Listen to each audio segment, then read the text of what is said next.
नमस्कार प्रेक्षकांनो, आपण पाहतोय या मालिकेचा आजचा म्हणजेच 26 जूनचा रिव्ह्यू. चला तर मग बघूयात आजच्या या एपिसोडमध्ये नेमकं काय काय घडून गेलं आहे ते.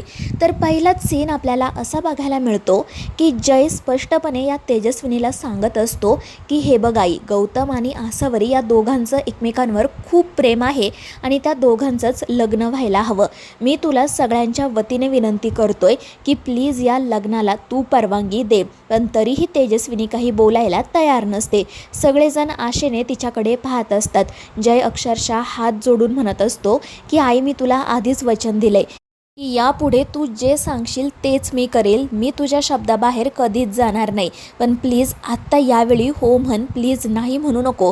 त्या दोघांच्या आयुष्याचा प्रश्न आहे. आसावरीचा तू या घरची सून म्हणून स्वीकार कर. आणि त्यावेळी ही तेजस्विनी नाटक करत विचारते की तुम्हा सगळ्यांची खरंच हीच इच्छा आहे का? त्यावर गौतम, शरू, त्याचसोबत पमा आणि आपला जयसुद्धा हो म्हणतात. आणि त्यामुळे तेजस्विनी म्हणते की ठीक आहे, मी आसावरी आणि गौतम यांच्या लग्नाला परवानगी देते. आणि हे ऐकून सगळ्यांचाच आनंद गगनात मावेनासा होतो. गौतम तर आनंदाने तेजस्विनीला मिठी मारतो, तर आपली पमा स्वामींचे आभार मानते आणि रडतच शरूला मिठी मारते. जयला सुद्धा खूप आनंद झालेला असतो. तो आणि शरू हसून एकमेकांकडे पाहतात.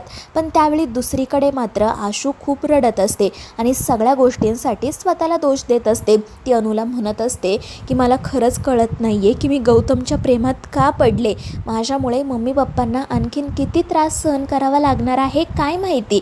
आणि त्यावेळी अनु तिला समजावत असते की ताई, तू प्लीज असं नको ना गं बोलू.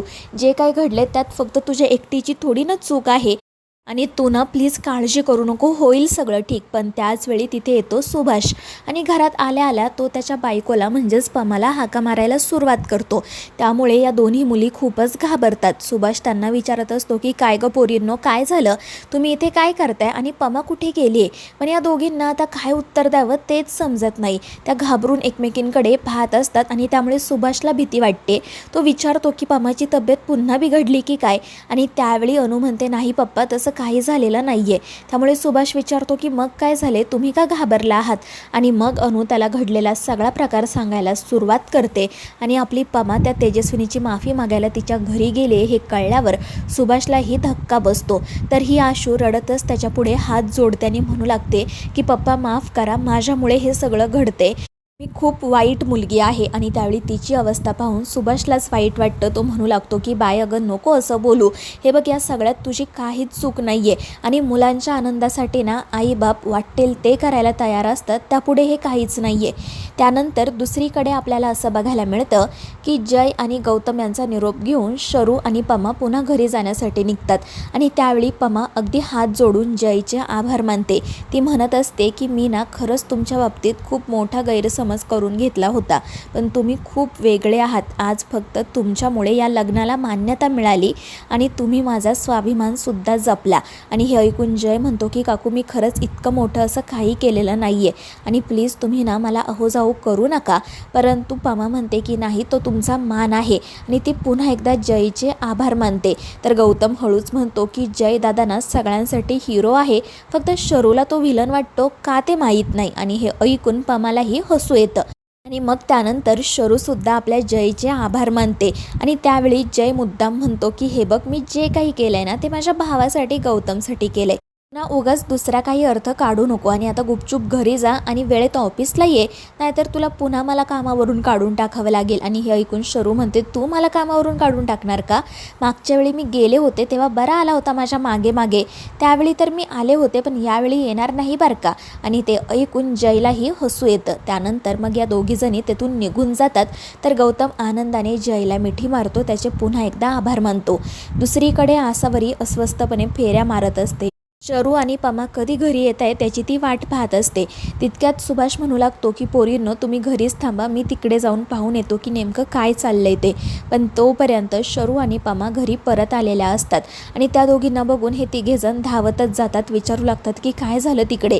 सुभाषला तर खूप त्रास होत असतो. तो पमाला म्हणत असतो की पमा अगं, हे काय केलंस तू, आणि तू एकटीने तिकडं का जायचं, मला सुद्धा सांगायचं होतं ना. आणि त्यावेळी पमा म्हणते की हो, आधी माझं ऐकून तरी घ्या. आणि मग त्यानंतर ती सगळ्यांना आनंदाने सांगते की त्या तेजस्विनी ताईंनी आपल्या बाईच्या आणि गौतमच्या म्हणजेच सोन्याच्या लग्नाला परवानगी दिली आहे। आणि हे ऐकून या तिघांनाही खूप आनंद होतो। आणि मग त्यानंतर शरू तिकडे नेमकं काय काय घडलं हे सांगायला सुरुवात करते आणि जयने जे काही केलं ते ऐकून या तिघांनाही खूप बरं वाटतं। सुभाषला जयचाही अभिमान वाटतो आणि मग त्यानंतर आपली पमा पुन्हा एकदा स्वामींपुढे हात जोडते, त्यांचे मनापासून आभार मानते। त्यावेळी सुभाषला मात्र थोडंसं टेन्शन आलेलं असतं, कारण त्या तेजस्विनीच्या बोलण्यावर त्याचा काही विश्वास नसतो। पण इकडे या मुली मात्र खूपच आनंदात असतात। त्यानंतर रात्री आपल्याला असं बघायला मिळतं की सुभाष किचनमध्ये पमाला मदत करत असतो। पमा त्याला विचारत असते की काय हो, काय झालं, आज तुमचा चेहरा पडलाय, तुम्हाला आनंद नाही झाला का? तर सुभाष म्हणतो तसं नाही ग, पण त्या तेजस्विनी बाईच्या बोलण्यावर माझा काही विश्वास नाही। ती बाई कशी आहे माहिती आहे ना तुला, आणि त्यात मला आपल्या बाईची खूप काळजी वाटते। अगं ही किती सहनशील आहे, ही कधीच काही बोलत नाही आणि म्हणूनच लोक तिचा फायदा घेतात। त्यावेळी पमा म्हणते की तुम्ही नका काळजी करू, सगळं ठीक होईल आणि तो गौतम ना खरंच खूप चांगला मुलगा आहे। आणि त्यावेळी सुभाष म्हणतो हो ग, तो पोरगा चांगलाच आहे, पण त्याच्या आईचं काय? आणि त्यावेळी पमा म्हणते की मग आपण एक काम करूयात, त्यांच्यासोबत लगेचच लग्नाची बोलणी करूयात, म्हणजे त्यांचा निर्णय काही बदलणार नाही। हवं तर मी उद्या त्यांना आपल्या घरी जेवायलाही बोलावते। आणि त्यावर मग सुभाषही हो म्हणतो। त्याचवेळी इकडे घराच्या बाहेर गौतम आणि जय आलेले असतात। गौतमला चोरून चोरून आशूला भेटायचं असतं आणि त्यामुळे जय म्हणत असतो की अरे आता ठरलंय ना लग्न, मग बिनधास्त घरात जा, तिला भेट, तिच्या मम्मी पप्पांना भेट, त्यांच्याशी गप्पा मार। पण गौतम म्हणतो की दादा तू गप्प बस रे, असं चोरून चोरून भेटण्यात काय मजा असते ते तुला काय कळणार? आणि मग तो तिथेच आशूची वाट बघत बसतो। थोड्याच वेळात आशू बाहेर येते आणि तिला पाहून गौतमला खूप आनंद होतो। तर जय आपल्या बाजूलाच जाऊन उभा राहतो आणि मग हे दोघे जण प्रेमाने एकमेकांना मिठी मारतात। आणि मग त्यानंतर आशू गौतमला घेऊन स्वामींच्या फोटो फ्रेम पुढे जाते। तिथे ते दोघेही हात जोडून स्वामींचे आभार मानतात। आशू म्हणत असते की स्वामी, मला कधीच वाटलं नव्हतं की माझ्या आयुष्यात हा दिवस येईल। तर गौतम म्हणत असतो पण मला खात्री होती की आपली लव्ह स्टोरी नक्की पूर्ण होणार। त्याचवेळी दुसरीकडे जय त्याचा मोबाईल बघत उभा असतो आणि तितक्यात शरू तिथे हळूच येते आणि या जयला घाबरवते। त्यामुळे जय देखील मोठ्याने ओरडतो आणि ते पाहून शरू मोठमोठ्याने हसू लागते। आणि मग जय सुद्धा म्हणू लागतो की आता मी बघ तुला कसा घाबरवतो ते। आणि मग तो मुद्दाम शरूला म्हणतो की पाठीमागे वळून बघू नको बरं का, तुझ्या मागे ना एक पांढरी आकृती आहे। पण शरू बिनधास्त मागे वळून पाहते आणि तिला काही दिसत नाही, म्हणून ती म्हणू लागते की काय रे शायनर, कशाला घाबरवतो सुगाच?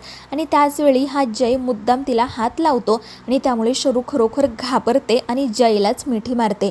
ते दोघेजण एकमेकांकडे बराच वेळ बघत राहतात आणि मग शरू पटकन त्याच्यापासून बाजूला होते। आणि मग त्यानंतर हे दोघेजण आसावरी आणि गौतम यांच्याविषयी बोलू लागतात। लग्न ठरल्यामुळे यांनाही खूप आनंद झालेला असतो। आणि त्यानंतर मग शरू जयचे आभार मानण्यासाठी त्याला काही मोगऱ्याची फुलं देते आणि त्यामुळे जयसुद्धा खूप खुश होतो। मग बराच वेळ हे दोघेजण मस्तपैकी गप्पा मारत बसतात। आणि मग त्यानंतर आशू आणि गौतमही तिथे येतात। त्या दोघांना असं एकत्र आनंदात पाहून जयला आणि शरूला खूप बरं वाटतं। आणि मग त्यानंतर गौतम आणि जय या दोघींचा निरोप घेतात आणि घरी जाण्यासाठी निघतात। तर शरू आशूला चिडवत असते। पण त्याचवेळी दुसरीकडे आपण असं पाहतो की ती जी तेजस्विनी असते ती त्या बिंदूला म्हणत असते की उद्या त्या परबांकडे जेवायला जायचे, मला त्यांचं जेवण कसं जमणार आहे काय माहिती, तू सुद्धा माझ्या सोबत चल। आणि त्यावर ती बिंदू ही आनंदाने हो म्हणते। पण तितक्यात त्या ठिकाणी येते समायरा आणि ती आल्या आल्या या तेजस्विनीवर आरडाओरडा करत म्हणू लागते की झालं ना सगळं तुमच्या मनासारखं, त्या दिवशी तर तुम्ही मला म्हणाला होतात की तुझं आणि गौतमचंच लग्न होणार, मग आत्ता तुम्ही त्या भिकारड्या आसावरीच्या लग्नाला कशी काय परवानगी दिली? आणि ते ऐकून तेजस्विनी चिडून म्हणते की आधी आवाज खाली करायचा आणि मग माझ्याशी बोलायचं। त्यामुळे समायरा तिची माफी मागते आणि उगाचच रडत म्हणू लागते की तुम्ही हे काय केलं, माझं गौतमवर किती प्रेम आहे तुम्हाला माहिती आहे ना, मग तरीसुद्धा तुम्ही त्या भिकारड्या आसावरीचा सून म्हणून स्वीकार का केला? आता मी गौतमशिवाय कशी जगणार? आणि त्यावेळी ही तेजस्विनी हसतच म्हणते की समायरा बेबी तू नको काळजी करू, अजून लग्न झाले का त्यांचं? नाही ना, मग तू कशाला उगाच काळजी करते? आणि काही झालं ना तरी मी त्या कंडक्टरच्या मुलीला माझ्या घरची सून काही बनवू देणार नाही। आता मी माझा हुकुमाचा एक्का बाहेर काढणार, तू बघच मी काय काय करते ते। आणि तेजस्विनीचं हे असं बोलणं ऐकून ती समायरा सुद्धा खुश होते। तर मित्रांनो, आता या मालिकेच्या पुढील भागांमध्ये आपण असं पाहतो की तेजस्विनी, भानू आजी, जय आणि गौतम पारबांच्या घरी जेवायला आलेले असतात आणि त्यावेळी सुभाष लग्नाचा विषय काढतो. तर ही तेजस्विनी म्हणू लागते की गौतमच्या आणि आसावरीच्या लग्नाला मी परवानगी दिली आहे, पण जोपर्यंत माझ्या मोठ्या मुलाचं म्हणजे जयचं लग्न होत नाही ना, तोपर्यंत या दोघांचंही लग्न होऊ शकत नाही. मी तसा विचारच करू शकत नाही. आणि तेजस्विनीचं हे असं बोलणं ऐकून तिथे उपस्थित असणाऱ्या सगळ्यांनाच मोठा धक्का बसतो, खास करून जयला. तर मित्रांनो, आता या मालिकेच्या पुढील भागांमध्ये नेमकं काय काय घडणार आहे हे जाणून घेण्यासाठी आपल्या चॅनेलला नक्की सबस्क्राईब करा.